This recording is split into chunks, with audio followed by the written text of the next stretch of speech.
I'm Christopher Heiser. I'm the CEO of Renovo Motors, and the car you see in front of you is our debut model, the Renovo Coupe. It is the first all-electric American supercar. It has 1,000 pound-feet of torque, 0 to 60 in 3.4 seconds, over 500 horsepower. It can be fast charged in 30 minutes, so you can drive it fast on the street, or you drive it on the track, come into the pits, fill it up, and go back out again.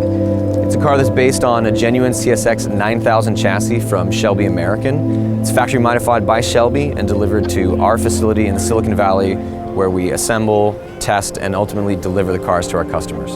The name Renovo means to be renewed or to be reborn, and that's what we feel the opportunity is for the industry as a whole, and particularly what we feel our role is. We're giving people an idea of a different way of seeing a car, driving a car, owning a car. We're experimenting with technologies that haven't been used on road yet. We're trying to create experiences that are extremely unique for our customers, but ultimately we're extremely optimistic about where the automotive industry is going, and we feel like there's room for a lot of different points of view, and we're showing ours today here at this lovely Concours d'Elegance.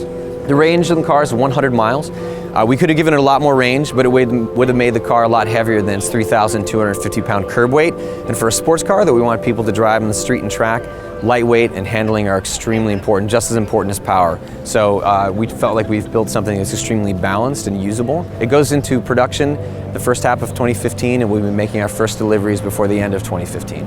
A big part of what we do is we employ technologies that haven't been seen on the road today and are really only available at the supercar segment. So we use batteries and battery management technology that allows us to move amazing amounts of current both in and out of the batteries. They're extremely low resistance, they generate much less heat, but they can still be charged thousands of times.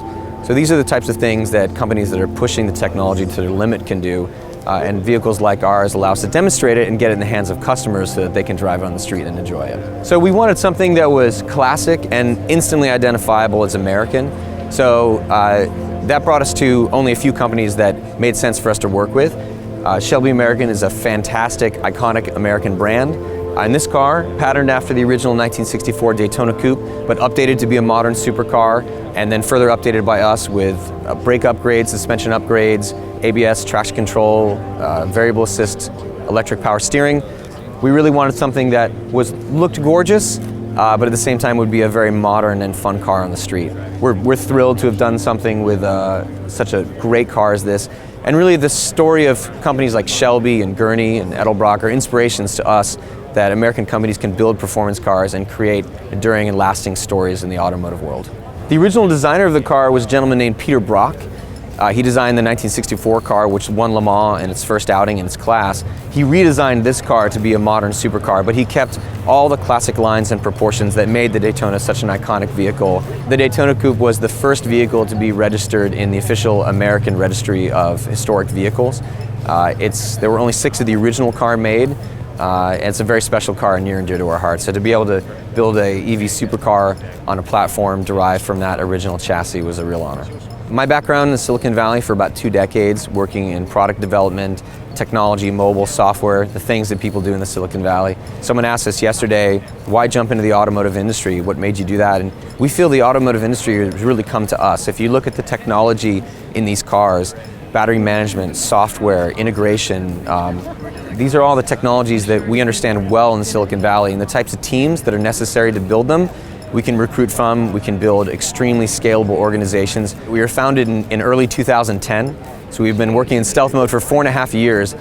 We've put thousands of miles and thousands of hours on these systems, but we were never able to drive these cars except after about 10 p.m. So we've done night testing up until today. We're excited to finally share the car with the world, not only to get feedback from the general public, but so we can start driving the car during the day. It's going to be very exciting. Our customers are looking for something that's very unique, that makes a statement about how they see the cars, not just today, but in the future. But ultimately, it has to be an emotional connection that they have. And part of what we've done with this car that we think is unique is we've packaged the technology in a way that people can actually see the components, they can talk about them, they can share them. It's a huge opportunity and something that our colleagues in the gas car business do a great job of. We're trying to do an equally good job with our technology.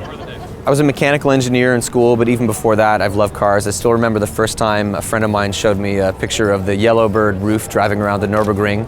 It was on an old VHS tape back when that was a thing. And I remember how inspired I was by the performance. And in fact, It's our hope very soon, maybe in the next year or two, that we'll be able to take one of our cars to the Nürburgring and try and set some records in the EV segment. Performance is something that just gets into your blood, and you want to find ways to experience it, and in our case, to define it and push it as hard as we can. We look at the technology here, the ability to go from 0 to maximum power in 37 milliseconds. That's about 5 or 10 times faster than a human blinks. Those are game-changing technology leaps. We want to explore those, we want to build those into our products, and we want to share those with our customers.